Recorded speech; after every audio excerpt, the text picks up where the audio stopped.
मैं सबसे पहले भारत के संविधान निर्माता, समाज को समानता, समरसता और न्याय का मार्ग दिखाने वाले परम पूजनीय भारत रत्न बाबा साहब डॉक्टर भीमराव अंबेडकर जी की 135वीं जयंती पर उनको कोटि कोटि नमन करता हूं।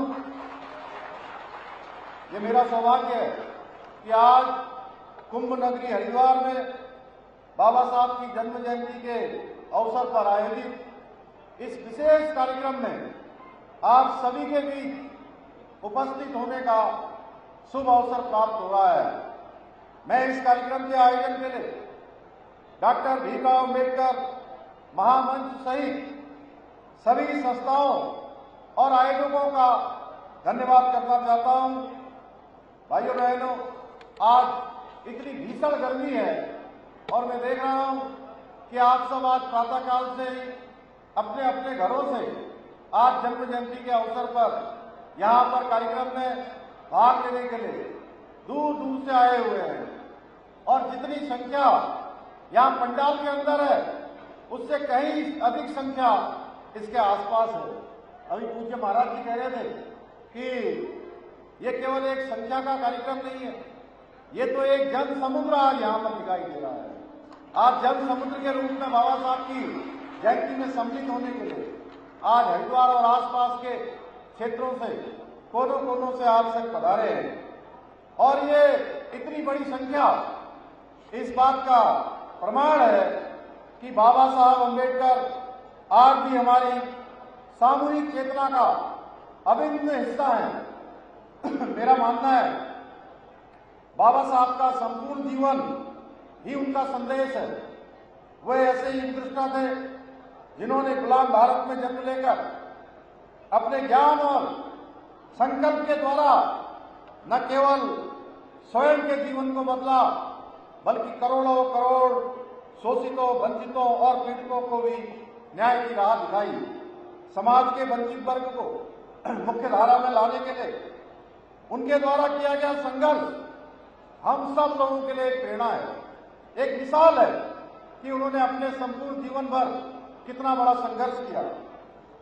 भारतीय संविधान के निर्माण में डॉक्टर बाबा साहब का जो योगदान है उसके लिए प्रत्येक देशवासी उनका सदैव ऋणी रहेगा।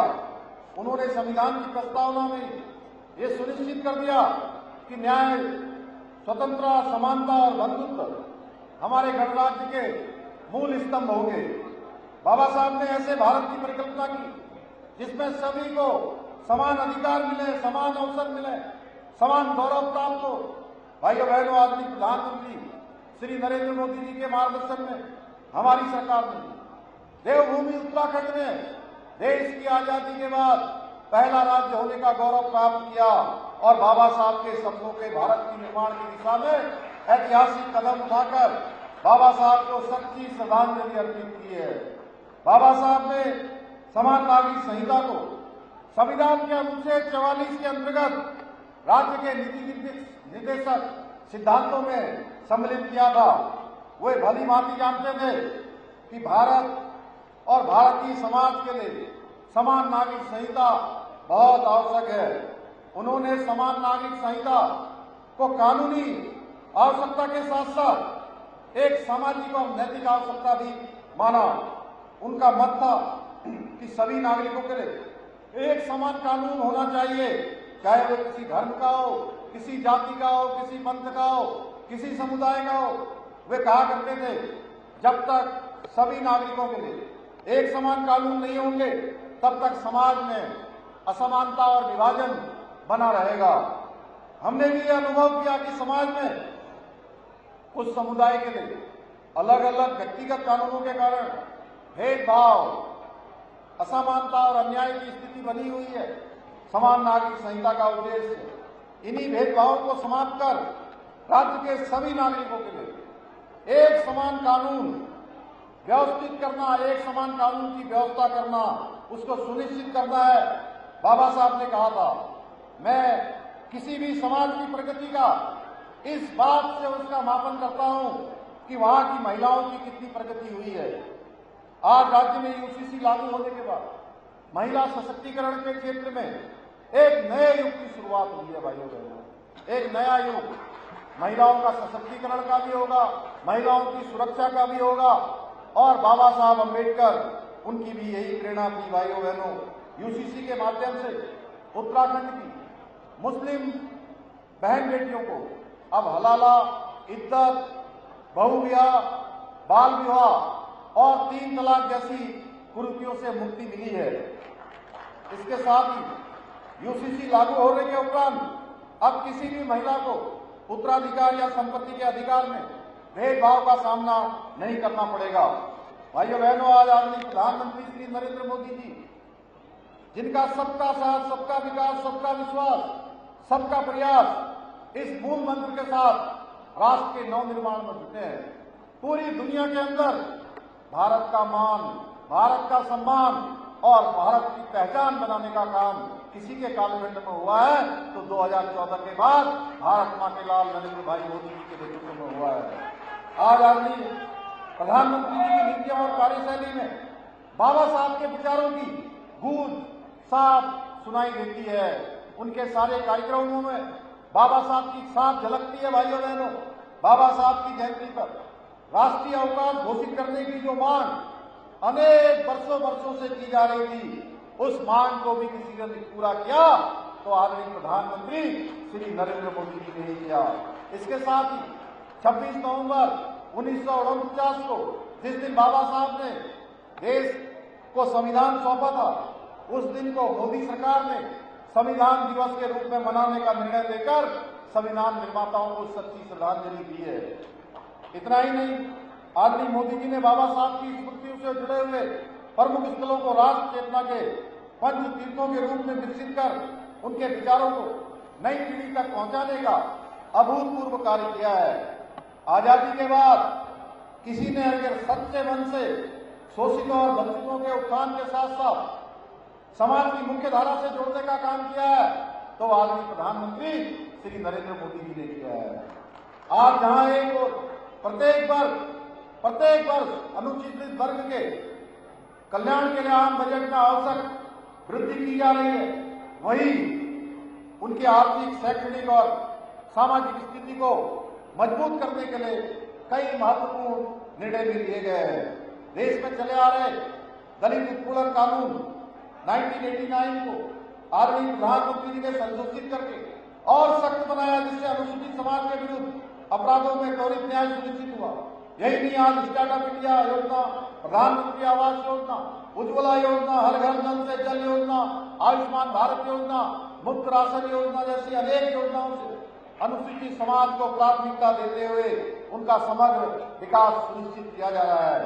भाइयों बहनों, आजादी के बाद लंबे समय तक देश में शासन करने वाली कांग्रेस पार्टी ने पिछड़ों और वंचितों के उत्थान के नाम पर केवल और केवल खोखले नारे दिए, लेकिन उनके कल्याण और सशक्तिकरण के लिए कोई ठोस कदम नहीं उठाए, कोई ऐसा निर्णय नहीं लिया।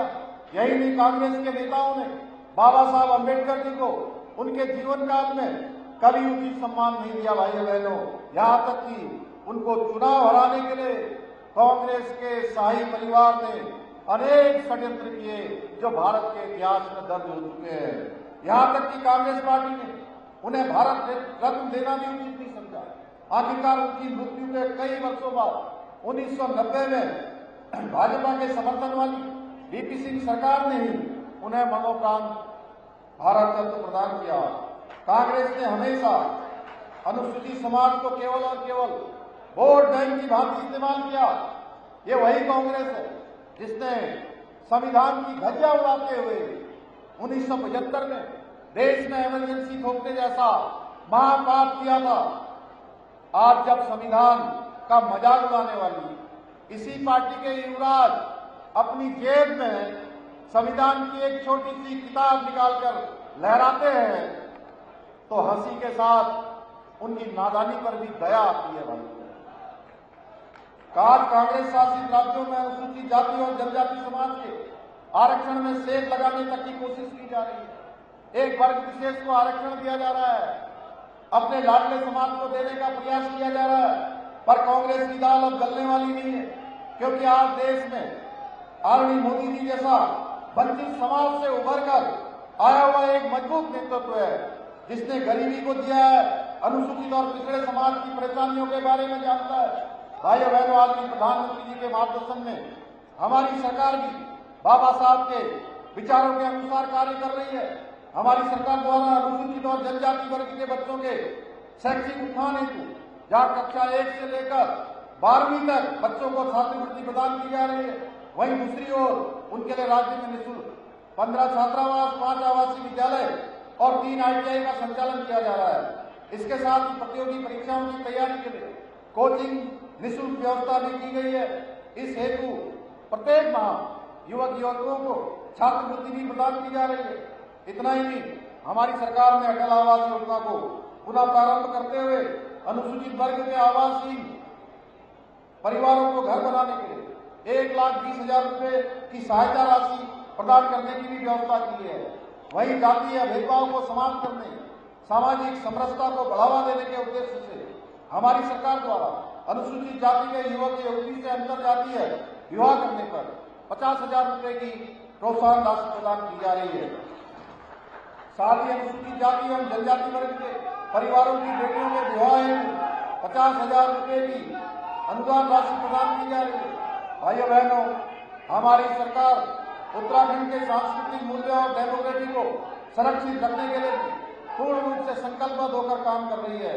इस संकल्प के साथ ही हमने प्रदेश में लैंड जिहाद, लव जिहाद और खून जिहाद जैसी घृणित मानसिकताओं के खिलाफ भी कठोर कार्रवाई सुनिश्चित की है। साथ ही हमने प्रदेश में एक सख्त धर्मांतरण का कानून भी लागू किया है। भाइयों बहनों, मैं आज इस मंच से आप सबके बीच में यह भी कहना चाहता हूं कि अभी हाल के दिनों में कुछ विघटनकारी तत्वों ने अपने राजनीतिक स्वार्थों के चलते समाज को क्षेत्रवाद और जातिवाद में बांटने का प्रयास किया है। इसलिए इस मंच से मैं आज ऐसे लोगों को स्पष्ट रूप से कह देना चाहता हूं कि उत्तराखंड की एकता, अखंडता और सामाजिक समरसता पर किसी प्रकार की कोई आंच नहीं आने दूंगा और ऐसे करने वालों को सबक सिखाने से पीछे भी नहीं हटूंगा। भाइयों बहनों, मैं आज के इस अवसर पर, यह विशिष्ट अवसर है, बाबा साहब की जयंती हम इतने धूमधाम से मना रहे हैं। बाबा साहब की जयंती आज प्रदेश देश में नहीं बल्कि पूरी दुनिया के अंदर मनाई जा रही है। इस अवसर पर मैं कुछ घोषणाएं भी करना चाहता हूं कि हमारी आने वाली पीढ़ी को अनुसूचित समाज का उद्धार करने वाले समाज सेवकों को जीवन चरित्र, इतिहास के साथ साथ भारतीय संविधान के बारे में जानकारी देने के लिए हरिद्वार में बाबा साहब समरसता स्थल का निर्माण किया जाएगा।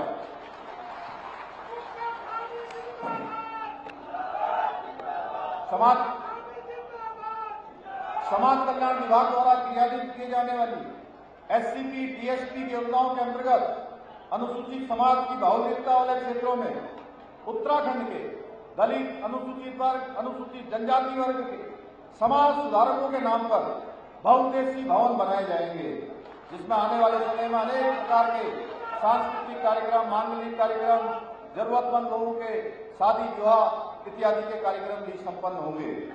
अनुसूचित समाज के कल्याण संबंधी योजनाओं और अधिकारों के प्रति हमारे आने वाली पीढ़ी को जागरूक करने के उद्देश्य से विभिन्न स्कूलों और कॉलेजों में विशेष जन जागरूकता कार्यक्रम अनुसूचित जाति आयोग के माध्यम से आयोजित किए जाएंगे।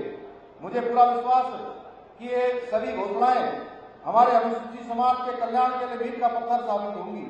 मैं आज के इस अवसर पर अंबेडकर महामंच द्वारा दिए गए सम्मान को उत्तराखंड की 1.25 करोड़ जनता को समर्पित करता हूं, जिन्होंने हमारे प्रयासों को सदैव विश्वास और अपना आशीर्वाद और समर्थन प्रदान किया है।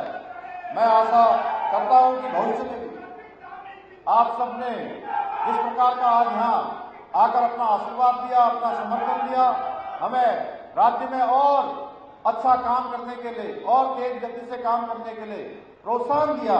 मैं भविष्य में भी आप सभी से इसी प्रकार अपना आशीर्वाद और सहयोग बनाए रखने की आशा करता हूं और हमारी सरकार के साथ कंधे से कंधा मिलाकर उत्तराखंड को देश का सर्वश्रेष्ठ राज्य बनाने के हमारे विकल्प नहीं संकल्प में पूर्ण करने में अपना योगदान अवश्य आप देते रहेंगे।